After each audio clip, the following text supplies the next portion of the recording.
আসলে Donald Trump যেটা বুঝতে পারেননি এবং ইসরায়েলের প্রধানমন্ত্রী নেতানিয়াহু বুঝতে পারেননি, যুদ্ধটা হচ্ছে এখন টেকনোলজির যুদ্ধ। এবং সেই হিসাবে যদি আমি বিবেচনা করি, তাহলে যুদ্ধ হচ্ছে America Israel versus Chinese technology. হুম এখন সবচেয়ে বড় কথা, আমেরিকা এবং ইসরায়েলের একটা কনসেপশন ছিল যে এয়ার স্ট্রাইকিং করবে তারা, অর্থাৎ বিমান হামলা করে তছনছ করে দেবে ইরানকে।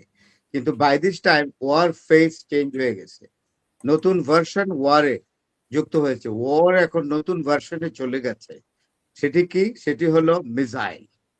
আর সে মিসাইল অনেক রকমের ভার্সন আছে, মিসাইল প্লাস ড্রোন, এই দুটো, হুম এই দুটোতে চলে গেছে যুদ্ধটা। কারণ আপনি জানেন, আমার কাছে যতটুকু খবর আছে সেই থেকে আমি বলতে পারি যে ইরানের উপর, ইরানের বিভিন্ন শহরের উপরে র্যাকলেস বম্বার্ডমেন্ট চালাচ্ছে হুম আপনার বিমান বাহিনী দিয়ে আমেরিকা এবং ইসরায়েল, কিন্তু ইরানের কিচ্ছুটি করতে পারছে না। এবং তারা এখন যে খোঁজাখুঁজিটা করছে আমেরিকা এবং ইসরায়েল, সরি, এটা হলো আপনার মিসাইল কোথায় রাখছে ইরান সেটা খুঁজছে। কিন্তু হুম আজকে প্রফেসর মারান্ডি, যিনি তেহরান ইউনিভার্সিটির ফিজিক্সের অধ্যাপক এবং উনি নিউক্লিয়ার গবেষণার সঙ্গেও যুক্ত ইরানের, professor Marandi, professor doctor Marandi খুবই নাম করা। তাকে একটি প্রশ্ন করা হয়েছে, তাকে একটি প্রশ্ন করা হলো, প্রশ্নটা এরকম যে আপনাদের যে কি অবস্থা, আপনারা কি কোনো নেগোসিয়েশনে যাবেন, কোনো নেগোসিয়েশনে যাবেন ডোনাল্ড ট্রাম্পের সাথে? বলে যে না, কোন রকম নেগোসিয়েশনে যাব না। সেটা কিন্তু ইরানের ফরেন মিনিস্টার, হ্যাঁ, আব্বাস বলেছেন। আব্বাস বাগচি। হ্যাঁ, আরাকচি, আব্বাস আরাকচি, তিনিও ক্লিয়ার করেছেন যে না, আমরা কোন রকম নেগোসিয়েশনে যাব না।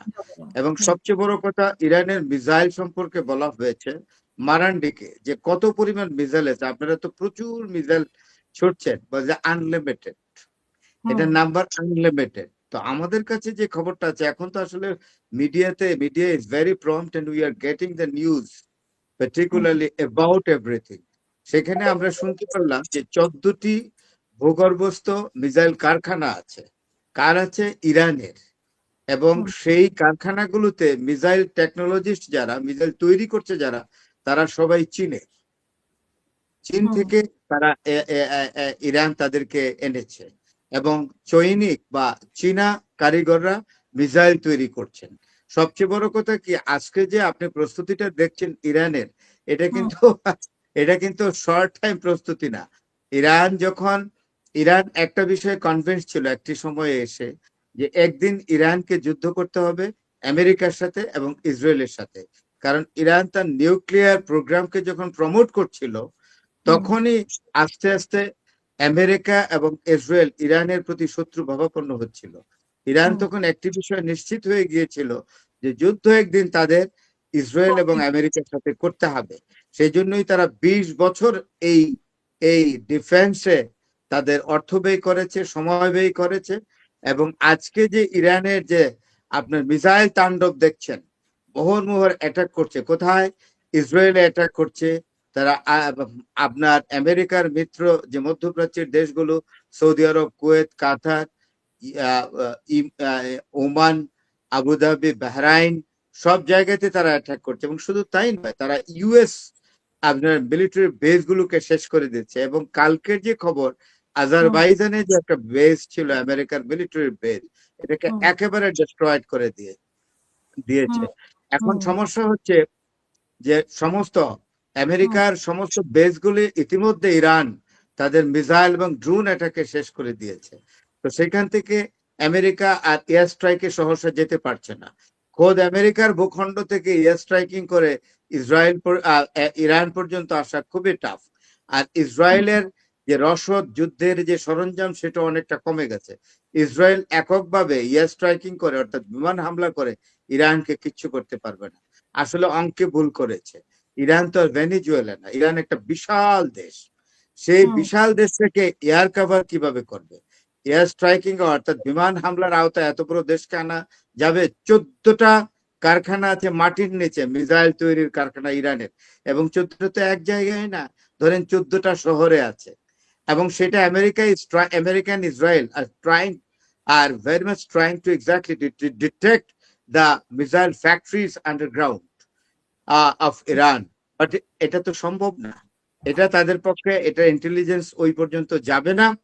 সুতরাং ইরানকে অল্প সময়ে পরাভূত করা সম্ভব না, পরাজিতই করতে পারবে না। বাই দিস টাইম চায়না এবং রাশিয়া তাদের অবস্থান পরিষ্কার করেছে।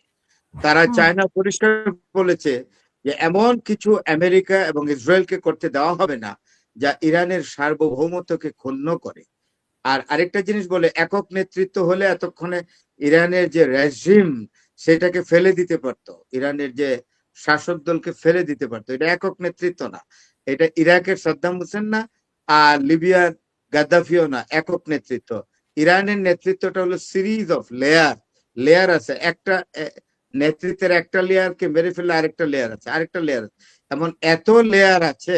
তো এতগুলোকে হত্যা কিভাবে করবে? এত লেয়ার, গ্রুপ অফ লিডারশিপ তৈরি করে গেছেন আপনার আয়াতুল্লাহ খামেনি।